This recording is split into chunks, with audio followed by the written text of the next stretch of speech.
ನಮಸ್ಕಾರ ಸ್ನೇಹಿತರೆ, ಎಲ್ಲರಿಗೂ ರಹಸ್ಯ ಕಥೆಗಳಿಗೆ ಸ್ವಾಗತ. ಇವತ್ತಿನ ಸ್ಟೋರಿಯಲ್ಲಿ 4 ಜನ ಪಾತ್ರಧಾರಿಗಳು ಬರ್ತಾರೆ. Number 1 Ravi, number 2 Ramesh, number 3 Shankaranna, number 4 Lakshmamma. ಈ ಸ್ಟೋರಿ ಸ್ವಲ್ಪ ಲೆಂತಿಯಾಗಿರುತ್ತೆ. ದಯವಿಟ್ಟು ಈ ಸ್ಟೋರಿಯನ್ನು ಸ್ಕಿಪ್ ಮಾಡದಲ್ಲೇ ಕೊನೆವರೆಗೂ ನೋಡಿದ ಮೇಲೆ ನಿಮ್ಮ ಅನಿಸಿಕೆಯನ್ನು ದಯವಿಟ್ಟು ಕಮೆಂಟ್ ಸೆಕ್ಷನಲ್ಲಿ ಕಮೆಂಟ್ ಮೂಲಕ ನಮಗೆ ತಿಳಿಸಿ. ಓಕೆ, ಈ ಸ್ಟೋರಿ ಏನೆಂದು ನೋಡೋಣ ಬನ್ನಿ. ತುಮಕೂರಿನಲ್ಲಿ ಒಂದು ಚಿಕ್ಕದಾದ ಸ್ಟೋರ್ನಲ್ಲಿ ರವಿ ಎಂಬುವನು ತಮ್ಮ ಎಲೆಕ್ಟ್ರಿಷಿಯನ್ ವರ್ಕನ್ನು ಮಾಡ್ತಾ ಇರ್ತಾನೆ. ಒಂದು ಹಳೆಯದಾದ ಫ್ಯಾನನ್ನು ರಿಪೇರಿ ಮಾಡುತ್ತಿರುವಾಗ ಅವನಿಗೊಂದು ಫೋನ್ ಕಾಲ್ ಬರುತ್ತೆ. ಸರಿ, ಯಾರು ಮಾಡಿದ್ದಾರೆ ಎಂದು ನೋಡಿದರೆ ರಮೇಶ್ ಅವರು ಅವನಿಗೆ ಕಾಲ್ ಮಾಡಿರ್ತಾರೆ. ಅವನು ರಿಸೀವ್ ಮಾಡಿದಾಗ ರಮೇಶ್ ಅವರು ಹೇಳ್ತಾರೆ, ರವಿ ಒಂದು ಸ್ವಲ್ಪ ನಮ್ಮ ತೋಟದ ಮನೆ ಇದೆಯಲ್ಲ, ಆ ತೋಟದ ಮನೆಗೆ ಬಾರಪ್ಪ, ನಮ್ಮ ಮನೆಯಲ್ಲಿ ಎಲ್ಲ ಲೈಟ್ಗಳು ಆಫ್ ಆಗಿದ್ದಾವೆ, ಆನ್ ಆಗ್ತಿಲ್ಲ ಅಂದಾಗ ರವಿ ಕೇಳ್ತಾನೆ, ಅಣ್ಣ ನಿಮ್ಮ ತೋಟದ ಮನೆ ತುಮಕೂರಿಂದ ಎಷ್ಟು ಕಿಲೋಮೀಟರ್ ಇದೆ? ನಿಮ್ಮ ಸ್ಟೋರಿಂದ ಒಂದು 20 ಕಿಲೋಮೀಟ್ರ್ ಆಗ್ಬೋದಪ್ಪ, ದಯವಿಟ್ಟು ಇವಾಗಲೇ ಹೊರಟು ಬಂದುಬಿಡು, ಸ್ವಲ್ಪ ಕೆಲಸ ಇದೆ ಮುಗಿಸ್ಕೊಂಡು ಹೋಗ್ಬಿಡುವಂತೆ ಅಂದಾಗ ರವಿ ಸರಿ ಅಣ್ಣ ಆಯಿತು ಬರ್ತೀನಿ ಅಂತ ಹೇಳಿ ಅವನು ರಿಪೇರಿ ಮಾಡೋದಕ್ಕೆ ಏನೇನು ಬೇಕು ಪ್ರತಿಯೊಂದು ಎಲೆಕ್ಟ್ರಾನಿಕ್ ಐಟಮ್ಸ್ಗಳನ್ನೆಲ್ಲ ಅದನ್ನು ಬಾಕ್ಸ್ ಒಳಗೆ ಅದು ಏನೇನು ಬೇಕು ಅಂತೆಲ್ಲ ತಗೊಂಡು ಅವನು ಹಳೆಯದಾದ ಒಂದು ಮೋಟ್ರ್ ಸೈಕಲ್ ಎತ್ಕೊಂಡು ಹೊರಡ್ತಾನೆ. ಹೋಗುತ್ತಿರೋ ರೋಡ್ ಹೇಗಿರುತ್ತೆ ಅಂದರೆ 2 ಸೈಡು ಕೂಡ ಫುಲ್ ಗ್ರೀನರಿ ಆಗಿರುತ್ತೆ.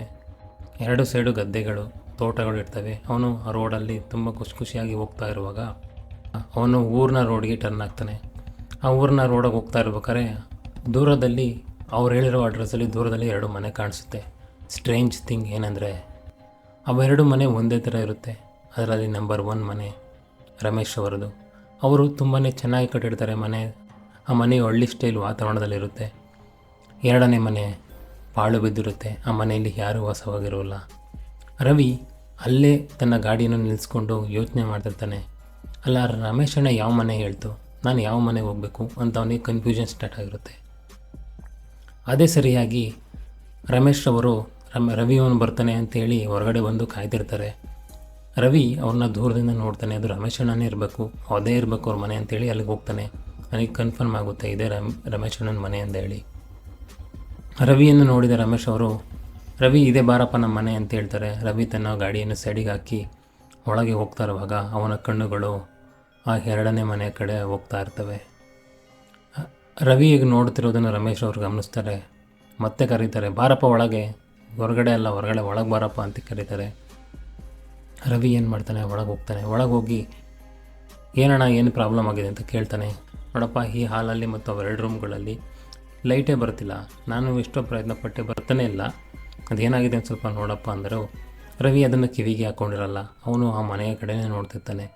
ಮತ್ತೊಮ್ಮೆ ರವಿ ಏನು ಮಾಡ್ತಿದ್ಯಾ ಅಂದಾಗ ರಮೇಶಣ್ಣ ಹೇಳೋಣ ಅಂತ ಕೇಳ್ತಾನೆ. ನೋಡಪ್ಪ ಇದೇ ಪ್ರಾಬ್ಲಮ್ ಆಗಿರೋದು, ಸ್ವಲ್ಪ ರೆಡಿ ಮಾಡು ಅಂತಾನೆ. ಸರಿ ರಮೇಶಣ್ಣ ಆಯಿತು ಅಂತ ರವಿ ತನ್ನ ಟೂಲ್ಸ್ಗಳನ್ನು ತಗೊಂಡು ರೆಡಿ ಮಾಡ್ತಿರುವಾಗ ಗೊಣಗ್ತಾ ಇರ್ತಾನೆ. ಅಯ್ಯೋ ಈ ಒಯ್ಯ ಕರ್ಕೊಂಬಂದಿದ್ದು ಯಾವುದೋ ಹಳೆ ಮನೆ ತೋರಿಸಿ ಹೇಳ್ತಾನೆ, ಆ ವೈರ್ಗಳು ಎಲ್ಲಿದ್ದಾವೆ, ಎಲ್ಲಿ ಏನಾಗಿದೆ ಅಂತಲೇ ಗೊತ್ತಾಗ್ತಿಲ್ಲ ಅಂದಾಗ ರಮೇಶ್ ಅವರು ಅವನು ಮಾತಾಡ್ತಿದ್ದಾನೆ ಸ್ವಲ್ಪ ಕೇಳಿಸ್ಕೊಂಡಿರ್ತಾರೆ. ಏನಂದೆ ರವಿ, ಏನಾದರೂ ಅಂದಾಗ ರಮೇಶಣ್ಣ ಹೇಳಿಲ್ಲ ಅಣ್ಣ ಏನಿಲ್ಲ ಅಂತೇಳಿ ರೆಡಿ ಮಾಡ್ತಾ ಇರ್ತಾನೆ. ಆ ಮನೆಯು ಈ ಮನೆಯ ಪಕ್ಕದಲ್ಲಿಯೇ ಇರುತ್ತೆ. ರವಿ ಕಿಟಕಿ ಬಳಿ ರೆಡಿ ಮಾಡ್ತಿರುವಾಗ ಅವನ ಹಿಂದೆ ಯಾರೋ ಬಂದು ನಿಂತ್ಕೊಳ್ಳೋ ಥರ ಭಾಸವಾಗುತ್ತೆ. ರವಿ ಏನಂದರೆ ಅವನು ಯಾವುದೇ ರೀತಿ ಮೂಢನಂಬಿಕೆ ಭೂತ ಪಿಚ್ಚಾಚಿಗಳನ್ನ ಯಾವ ನಂಬಲ್ಲ ಅವನು, ಸರಿನಾ. ಅವನ ಹಿಂದಗಡೆ ಯಾರೋ ಬಂದು ನಿಂತ್ಕೊಂಡಂಗಾಗುತ್ತೆ. ಅವನೇನು ರಮೇಶಣ್ಣ ಇರಬೇಕು ಅಂತ ತಿರುಗಿ ನೋಡ್ತಾನೆ, ಬಟ್ ಅಲ್ಲಿ ಯಾರೂ ಇರಲ್ಲ. ಸ್ವಲ್ಪ ಹೊತ್ತಾದ ನಂತರ ಆ ಮನೆಯಿಂದ ಯಾರೋ ದಪ್ಪದಾದ ಹೆಜ್ಜೆ ಇಡುತ್ತಾ ದಪ್ ದಪ್ ದಪ್ ಅಂತ ನಡೆದುಕೊಂಡು ಹೋಗ್ತಿರೋ ಸದ್ದು ಅವನ ಕಿವಿಗೆ ಕೇಳಿಸುತ್ತೆ. ಇವನು ಯಾವುದಿದು ಸೌಂಡ್ ಇಷ್ಟೊಂದು ಜೋರಾಗಿ ಬರ್ತಿದೆ ಅಂತ ಸುಮ್ಮನೆ ಆಗ್ತಾನೆ. ತಿರ್ಗಾ ಯಾವುದೋ ಒಂದು ಭಾರವಾದ ಬ್ಯಾಗನ್ನು ಎಳೆದ ರೀತಿ ಸೌಂಡ್ ಆಗ್ತಿರುತ್ತೆ. ಅವನು ತಕ್ಷಣ ಆ ಕಿಟಕಿ ಹತ್ರ ಹೋಗಿ ನೋಡೋಕೆ ಹೋಗ್ತಾನೆ. ಆ ಕಿಟಕಿ ಗ್ಲಾಸಲ್ಲಿ ಧೂಳು ತುಂಬಿಕೊಂಡು ಏನೂ ಕಾಣಿಸ್ತಿರಲ್ಲ, ಬಟ್ ಆ ಮನೆ ಸ್ವಲ್ಪ ಕಾಣಿಸಿರುತ್ತೆ. ತಡಿ ಸೌಂಡ್ ಏನಾದರೂ ಕೇಳಿಸ್ಕೊಳೋಣ ಅಂತ ಕೇಳಿಸ್ಕೊತಾ ಇರ್ತಾನೆ. ಅಲ್ಲೇನೂ ಸೌಂಡ್ ಬರೋಲ್ಲ. ಸ್ವಲ್ಪ ಹೊತ್ತಲ್ಲಿ ನಿಂತಿರ್ತಾನೆ. ಅಯ್ಯೋ ಏನಿಲ್ಲ, ಯಾವುದೋ ಪ್ರಾಣಿ ಓಡಾಡ್ತಿರ್ಬೇಕು ಅಥವಾ ಯಾವುದೋ ಬೆಕ್ಕೋ ಇಲ್ಲಿನ ಇರಬೇಕು ಅಂತ ಅಂದ್ಕೊಂಡು ಬಂದು ಅವ್ನ ಕೆಲಸ ಸ್ಟಾರ್ಟ್ ಮಾಡ್ತಾ ಇರ್ತಾನೆ. ಅವನಿಗೆ ನಿಂತು ಸಾಕಾಗಿರುತ್ತೆ. ಸ್ವಲ್ಪ ನೀರು ಕುಡಿಬೇಕು ಅನಿಸಿರುತ್ತೆ. ಸರಿ ಹೊರಗಡೆ ಹೋದ. ಅಲ್ಲಿ ನಿಂತ್ಕೊಂಡ. ಅಲ್ಲೊಂದು ಬಾವಿ ಇರುತ್ತೆ, ಅಲ್ಲಿ ಬಾವಿಯಲ್ಲಿ ನೀರು ಕುಡಿಯೋಣ ಅಂತ ಹೋಗ್ತಾನೆ. ಅಲ್ಲಿ ಸ್ವಲ್ಪ ದೂರದಲ್ಲಿ ಜಗತಿ ಕಲ್ಲಿನ ಮೇಲೆ ಹಿರಿಯ ನಾಯಕರಾದ ಶಂಕರಣ್ಣನವರು ಕೂತಿರ್ತಾರೆ. ಅವರು ಕೂತ್ಕೊಂಡು ಬೀಡಿ ಸೇದ್ತಾ ಇರ್ತಾರೆ. ಅದನ್ನು ನೋಡ್ತಾನೆ ರವಿ. ನೋಡಿಬಿಟ್ಟು ಅವಣ್ಣನ ಮಾತಾಡ್ಸೋಣ ಅಂತೇಳಿ ಅವಣ್ಣನ ಮಾತಾಡ್ಸೋಕೆ ಹೋಗ್ತಾನೆ. ನಮಸ್ಕಾರ ಅಣ್ಣ ಅಂತಾನೆ. ಶಂಕರಣ್ಣನವರು ನಮಸ್ಕಾರ ಮಗ ಅಂತಾರೆ.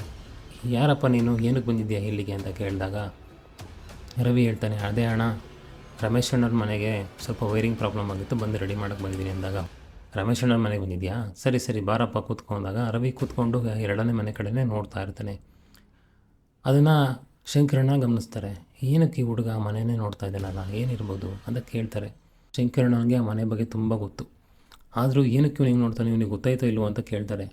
ಏನಕ್ಕಪ್ಪ ಆ ಮನೇನ ಹಂಗೆ ನೋಡ್ತಾ ಇದೆಯಾ ಅಂದಾಗ ರವಿ ಹೇಳ್ತಾನೆ, ಅಣ್ಣ ನನಗೆ ಈ ಥರ ಮೇಲ್ಗಡೆ ಇದ್ದಾಗ ಈ ಥರ ಎಲ್ಲ ಆಯಿತು, ಕಿಟಕಿಯಿಂದ ಈ ಥರ ಎಲ್ಲ ಸೌಂಡೆಲ್ಲ ಕೇಳಿಸ್ತು ಅಂದಾಗ ಶಂಕರಣ್ಣ ತಲೆ ಆಡಿಸ್ಕೊಂಡು ಒಂದೆರಡು ಮಾತು ಹೇಳ್ತಾರೆ. ಮಗ ನಿನಗೆ ಆ ಮನೆ ಬಗ್ಗೆ ಗೊತ್ತಾ ಅಂತ ಕೇಳಿದಾಗ ರವಿ ಇಲ್ಲ ಅಣ್ಣ ನನಗೇನು ಗೊತ್ತಿಲ್ಲ ಅಂದಾಗ ಶಂಕರಣ್ಣ ಒಂದೆರಡು ಮಾತು ಹೇಳ್ತಾರೆ. ಆ ಮನೆ ಎತ್ತರ, ಕೆಲವೊಂದು ಆತ್ಮಗಳು ಕಣ್ಣಿಗೆ ಕಾಣಿಸಲ್ಲ ಆದರೂ ಓಡಾಡ್ತಿರ್ತವೆ ಅಂದಾಗ ರವಿ ನಗ್ತಾನೆ. ಅಣ್ಣ ನಾನು ಈ ಥರ ಯಾವುದೇ ಭೂತ ಪಿತಾಚಿಗಳನ್ನೆಲ್ಲ ನಂಬಲ್ಲ ಕಣಣ್ಣ, ನನಗೆ ಎಲೆಕ್ಟ್ರಿಷಿಯನ್ ವರ್ಕ್ ಬಿಟ್ಟರೆ ಬೇರೆ ಏನು ಗೊತ್ತಿಲ್ಲ, ನಾನು ಯಾವುದನ್ನು ನಂಬಲ್ಲ ಅಂತಾನೆ. ಶಂಕರಣ್ಣ ಆದರೂ ತಲೆ ಆಡಿಸ್ಕೊಂಡು, ನೋಡಪ್ಪ ದೊಡ್ಡವರು ಒಂದು ಮಾತು ಹೇಳ್ತಿದ್ದಾರೆ ಅಂದರೆ ಅದನ್ನು ಕೇಳಿಸ್ಕೊ ಆಯಿತಾ ಅಂತ ಹೇಳಿ ಒಂದೆರಡು ಮಾತು ಹೇಳ್ತಾರೆ. ಅದು ಏನೆಂದರೆ, ನೋಡಪ್ಪ ರವಿ, ನೀನು ನಂಬೋದು ಬಿಡೋದು ನಿನಗೆ ಬಿಟ್ಟಿದ್ದು, ಆದರೂ ಒಂದೆರಡು ಮಾತು ಹೇಳ್ತೀನಿ ನೋಡು. ಕೆಲವೊಂದು ಜಾಗಗಳಲ್ಲಿ ಅವುಗಳಾದ ಶಕ್ತಿ ಇರುತ್ತೆ. ಆ ಶಕ್ತಿಗಳನ್ನು ನಾವು ತಿಳಿದುಕೊಂಡು ಆ ಜಾಗದಲ್ಲಿ ಹೇಗಿರಬೇಕು ಅಂತ ನಡ್ಕೊಬೇಕು ಅಂತ ಹೇಳಿದಾಗ ರವಿ ನಕ್ಕೊಂಡು, ಅಯ್ಯೋ ಈ ವಯ್ಯ ಹೇಳ್ತಾವನೆ ಈ ಥರ ಅಲ್ಲ, ಇದನ್ನು ನಾನು ನಂಬಲ್ಲ. ಮೊದಲೇ ಆ ಮನೆ ಒಳಗೆ ಏನೋ ಬೆಲೆ ಬಾಳೋ ವಸ್ತುಗಳಿರ್ತವೆ, ಇವ್ರ ಕೈಲಿ ತಗೊಳಕ್ಕಾಗಿರಲ್ಲ, ನಮಗೆ ಹೇಳ್ತಿದ್ದಾನೆ ಅಂತಿಲ್ಲಿ ಒಳಗೆ ಗೊಣಿಕೊಂಡು, ಸರಿ ಅಣ್ಣ ಆಯಿತು ಬರ್ತೀನಿ, ನನಗೆ ಕೆಲಸ ಮಾಡಬೇಕು ಅಂತೇಳಿ ಹೋಗ್ತಾನೆ. ಸರಿ ಹೋದ, ಮನೆ ಒಳಗೆ ಓದಿ ಅವ್ನು ಮಾಮೂಲಿ ಒಂದು ಕೆಲಸ ಮಾಡ್ತಿರ್ತಾನೆ. ಸಂಜೆ ಆಗೋಗುತ್ತೆ, ಒಂದು ಸ್ವಲ್ಪ ಮುಗ್ದಿರುತ್ತೆ. ಸರಿ ರಮೇಶ್ ಅಣ್ಣ ಕೆಲಸ ಆಗಿದೆ, ಆದರೆ ಒಂದು ಸ್ವಲ್ಪ ಬಾಕಿ ಇದೆ, ಅದನ್ನು ಒಂದು 2 ದಿನದಲ್ಲಿ ಮುಗಿಸ್ಕೊಡ್ತೀನಿ ಬಂದು, ಅವಾಗ ಯಾವಾಗಾದರೂ ಒಂದು ಸ್ವಲ್ಪ ನೆನ್ಪು ಮಾಡ್ಕೊಂಡು ನೀವು ಫೋನ್ ಮಾಡಿರಿ ನನಗೆ ಅಂತೇಳಿ ಹೇಳ್ತಾನೆ. ಸರಿನಪ್ಪ ಆಯಿತು ರವಿ ಅಂತೇಳಿ ಅವತ್ತಿಂದ ಏನಿತ್ತು ಆ ಕೂಲಿಯನ್ನು ಅವನಿಗೆ ರವಿಗೆ ಕೊಡ್ತಾರೆ. ಸರಿ ಅಣ್ಣ ಬರ್ತೀನಿ ಅಂತ ಬರ್ತಾ ಇರ್ತಾನೆ. ಹೊರಗಡೆ ಬರುತ್ತಿರುವಾಗ ತಿರ್ಗಾ 2ನೇ ಮನೆ ಕಡೆ ನೋಡ್ತಾನೆ. ಅವನಿಗೆ ಕ್ಯೂರಿಯಾಸಿಟಿ ಜಾಸ್ತಿ ಆಗುತ್ತೆ. ಆ ಮನೆ ಒಳಗೆ ಹೋಗೋಣ ಬೇಡವಾ ಅಂತ ಯೋಚನೆ ಮಾಡಿರ್ತಾನೆ. ಸರಿ ಆ ಗೇಟ್ ಬಳಿ ಹೋಗ್ತಾನೆ. ಆ ಗೇಟು ಮರದ ಗೇಟ್ ಆಗಿರುತ್ತೆ. ನಿಧಾನವಾಗಿ ತೆಗಿತಾನೆ. ತೆಗೆದ ತಕ್ಷಣ ಕೆಳಗಡೆ ನೋಡ್ತಾನೆ. ಕೆಳಗಡೆ ಎಲ್ಲ ಎಲೆಗಳು ಗರಿಗಳು ಎಲ್ಲ ಬಿದ್ದುಬಿಟ್ಟಿರ್ತವೆ. ಅವನಿಗೆ ಹೋಗೋಕ್ಕಾಗಲ್ಲ ಮುಂದಕ್ಕೆ. ಆಗ ಅವನು ತನ್ನ ಕಾಲಿನಲ್ಲಿ ಎಲ್ಲ ಜಾಗ ಮಾಡ್ಕೊಂಡು ಹೋಗ್ತಾನೆ. ಡೋರ್ ಹತ್ರ ಹೋಗಿ ನೋಡ್ತಾನೆ. ಡೋರ್ ಸ್ವಲ್ಪ ಓಪನ್ ಆಗಿರುತ್ತೆ. ಅಲ್ಲಿ ಅವನಿಗೆ ಪ್ಲಸ್ ಪಾಯಿಂಟು ಡೋರ್ ಓಪನ್ ಆಗಿರೋದು, ಬೀಗನೆ ತೆಗೆಯಂಗಿಲ್ಲ, ಓಪನ್ ಆಗಿಬಿಟ್ಟಿದೆ. ಒಳಗೆ ಹೋಗಲಿ ಬಿಡೋಣ ಅಂತ ಯೋಚನೆ ಮಾಡ್ತಾನೆ. ಮನಸ್ಸೊಳಗೆ ಅನ್ಕೊತಿರ್ತಾನೆ, ಹೋಗೋದೇ ಬೇಡವೋ ಅಂತ. ನೋಡೋಣ ಆದ್ರಾಗಲಿ ಹೋಗೇ ಬಿಡೋಣ ಅಂತೇಳಿ ನಿಧಾನವಾಗಿ ಬಾಗಿಲು ತೆಗಿತಾನೆ. ತೆಗೆದ ತಕ್ಷಣ ಒಳಗಡೆಯಿಂದ ಒಂದು ಗಾಳಿ ಸಡನ್ನಾಗಿ ಬರುತ್ತೆ. ಬಂದಿದ್ದ ತಕ್ಷಣ ಅವನಿಗೆ ಭಯವಾಗುತ್ತೆ. ಏನಿದು ಗಾಳಿ ಹಿಂಗೆ ಬರ್ತಿದೆಯಲ್ಲ ಅಂತ ಅಂದ್ಕೊಳ್ತಾನೆ. ಉಸಿರಾಡೋಕ್ಕಾಗ್ತಿರಲ್ಲ, ಭಯವಾಗ್ತಿರ್ತದೆ. ಒಳಗಡೆ ತುಂಬ ಕತ್ಲು.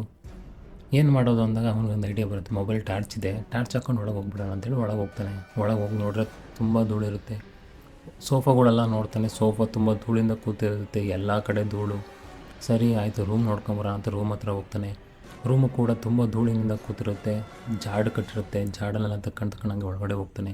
ಅಲ್ಲೊಂದು ಮೂಲೆ ಒಳಗೆ ಒಂದು ತೊಟ್ಟಿಲು ತೂಗ್ತಾ ಇರುತ್ತೆ. ಅವನಿಗೊಂದು ಸ್ವಲ್ಪ ಭಯವಾಗಲು ಶುರುವಾಗುತ್ತೆ.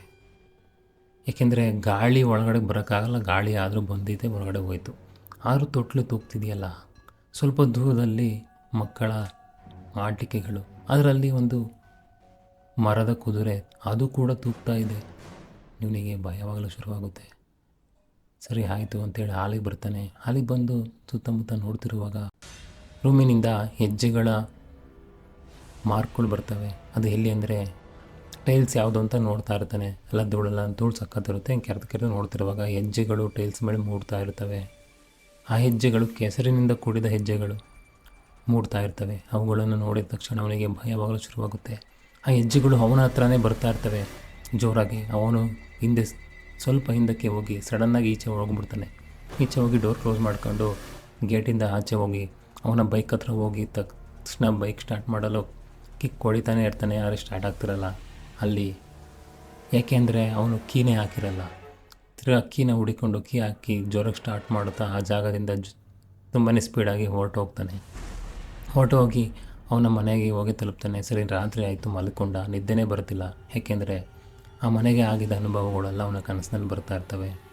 ಸರಿ ಹಂಗೂ ಹಿಂಗೂ ಬೆಳಗಾಯಿತು. ಬೆಳಗಾದ ತಕ್ಷಣ ಅವನಿಗೆ ಕೆಲಸ ಮಾಡಲ್ಲೇ ಮೂಡಿಲ್ಲ. ಯಾಕೆಂದರೆ ಅಲ್ಲಿ ಆಗಿರೋದೆಲ್ಲ ಅವ್ನ ಮನಸ್ಸೊಳಗೆ ಇದು ಕೊರಿತಾ ಇದೆ. ತುಂಬಾ ಒಂಥರ ಏನೋ ಒಂಥರ ತಳಮಳ ಆಗ್ತಾ ಇರುತ್ತೆ ಅವನಿಗೆ. ಸರಿ ರಮೇಶ್ ಅಣ್ಣಂಗೆ ಫೋನ್ ಮಾಡ್ತಾನೆ. ರಮೇಶ್ ಅಣ್ಣಂಗೆ ಫೋನ್ ಮಾಡಿ ಕೇಳ್ತಾನೆ, ಅಣ್ಣ ಹಿಂಗೆಲ್ಲ ಆಯ್ತಣ್ಣ ಅಂದಾಗ ರಮೇಶ್ ಅಣ್ಣ ಹೇಳ್ತಾರೆ, ನನಗೇನೋ ಮನೆ ಬಗ್ಗೆ ಗೊತ್ತಿಲ್ಲಪ್ಪ, ಆದರೆ ಬಟ್ ಒಬ್ಬರು ಗೊತ್ತಿದ್ದಾರೆ, ಅವ್ರ ನಂಬರ್ ಕೊಡ್ತೀನಿ, ಅದೇನು ತಿಳ್ಕೊ ಅಂತೇಳಿ ಅವ್ರ ನಂಬರ್ ಕೊಡ್ತಾರೆ. ಆ ನಂಬರ್ ಕೊಟ್ಟಾಗ ಅವನು ರವಿ ಫೋನ್ ಮಾಡ್ತಾನೆ ನಂಬರ್ಗೆ. ಅವ್ರು ಫೋನ್ ರಿಸೀವ್ ಮಾಡ್ತಾರೆ. ಅವ್ರು ಯಾರಂದರೆ ಲಕ್ಷ್ಮಮ್ಮನವರು. ಸರಿ ಆಯಿತು, ರವಿ ಅವ್ರ ಮನೆಗೆ ಹೋಗ್ತಾನೆ. ಹೋದಾಗ ಲಕ್ಷ್ಮಮ್ಮನವರು ಹೇಳ್ತಾರೆ, ಏನಂತ ಹೇಳ್ತಾರೆ ಅಂತ ನಾನು ಪಾರ್ಟ್ 2 ವಿಡಿಯೋದಲ್ಲಿ ನಿಮಗೆ ರವಿ ಆ ಮನೆ ಬಗ್ಗೆ ಏನು ತಿಳ್ಕೊಂಡ, ಯಾರೀ ಲಕ್ಷ್ಮಮ್ಮ, ಯಾಕೆ ರವಿ ಆ ಮನೆಯೊಳಗೆ ಹೋದ, ಆ ಮನೆಯೊಳಗೆ ಅಂಥದ್ದು ಏನಾಯಿತು, ಆ ಮನೆಯೊಳಗೆ ಅಂಥದ್ದು ಏನಿತ್ತು, ಇದೆಲ್ಲ ನಾನು ಪಾರ್ಟ್ 2 ವಿಡಿಯೋದಲ್ಲಿ ಹೇಳ್ತೀನಿ. ಈ ವಿಡಿಯೋ ನಿಮ್ಗೇನಾದರೂ ಇಷ್ಟವಾಗಿದ್ದರೆ ದಯವಿಟ್ಟು ನಿಮ್ಮ ಫ್ಯಾಮಿಲಿ ಫ್ರೆಂಡ್ಸ್ಗೆ ಶೇರ್ ಮಾಡ್ತಾ, ಯಾರು ನನ್ನ ಚಾನಲ್ನ ಸಬ್ಸ್ಕ್ರೈಬ್ ಮಾಡಿಲ್ಲ ಹಾಗೆ ಸಬ್ಸ್ಕ್ರೈಬ್ ಮಾಡಿ. ನಾನು ಸಿಗ್ತೀನಿ ನೆಕ್ಸ್ಟ್ ವಿಡಿಯೋದಲ್ಲಿ. ಅಲ್ಲಿವರೆಗೂ ಟೇಕ್ ಕೇರ್, ಬಾಯ್.